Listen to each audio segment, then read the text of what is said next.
大伟教授对历史教育改进再提建议出载于70年10月中等教育双月刊。中华民国78年高中历史教师研习实录 P 161、162。笔者除了研究历史以外，也曾经研究过国父的三民主义。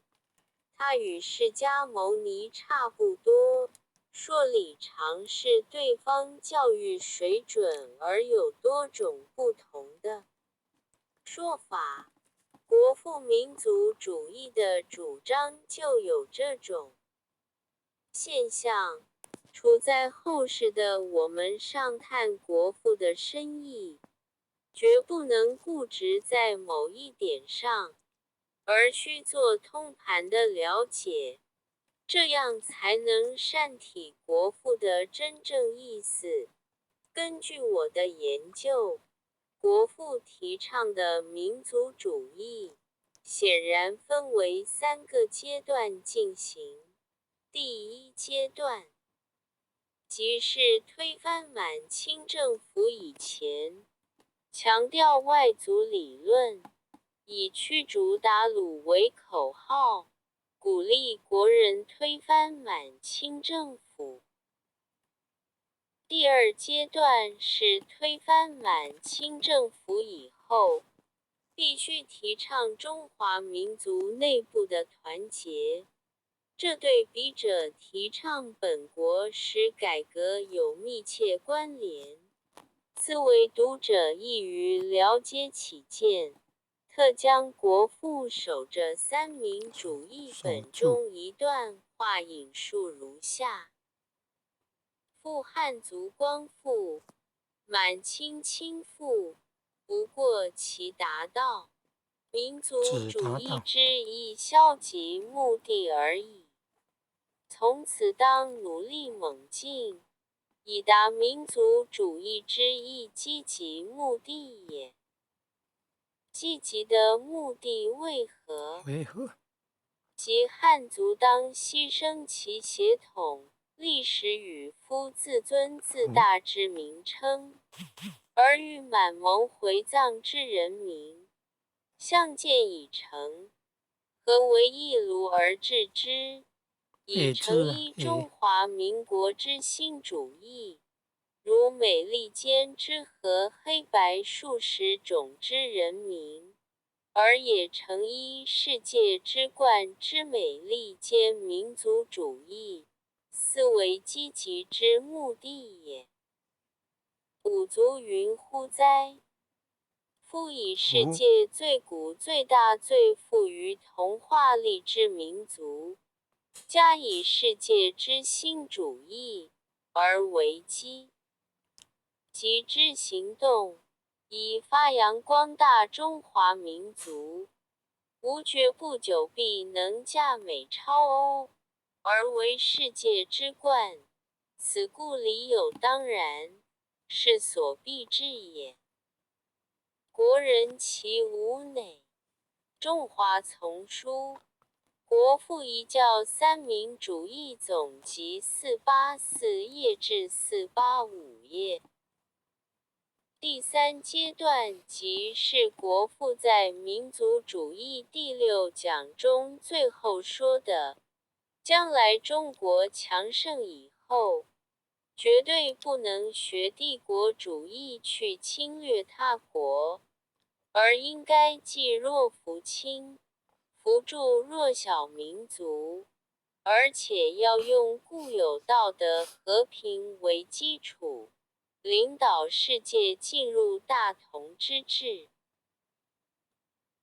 假设笔者对国父民族主义的了解没有错的话，我们就将很清楚看出来，当前正是处在第2阶段之中，必须遵守前面引述的那一段话去做，绝不能死守着蒙古人和满洲人是外族的过时说法，但是真可惜，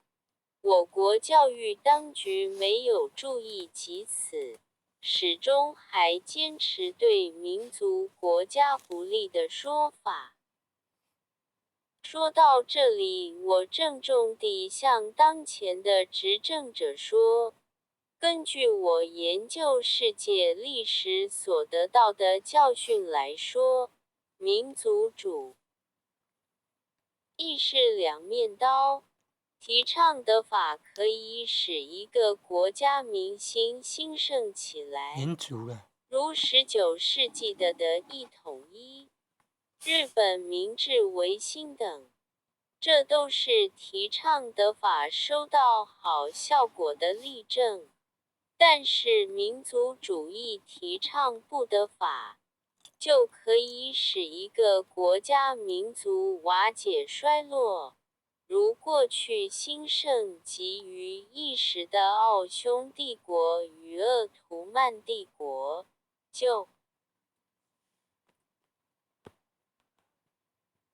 你不念了。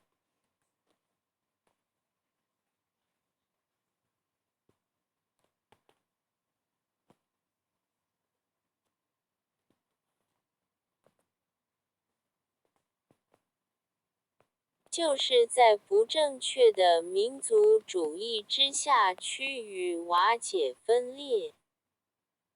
笔者认为现在违背国父遗教，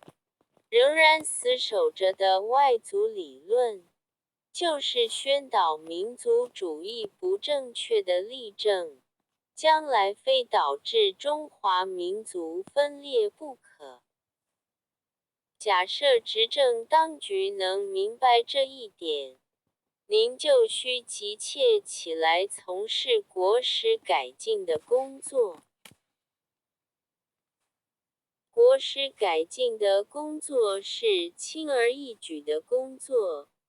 绝对没有外国史改进工作那么艰辛，那样阴难。困难。只要教育当局能打破思想上的死结，确认改革的原则没有错，要请对原清史有研究的学者，举行几次会议，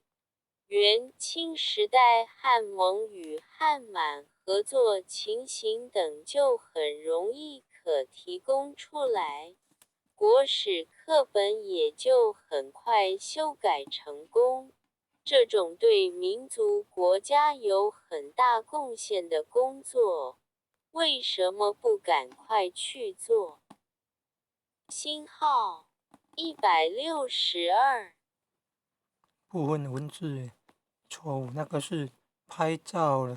书本，然后再用手机程式转成文字了，部分文字没有校对到。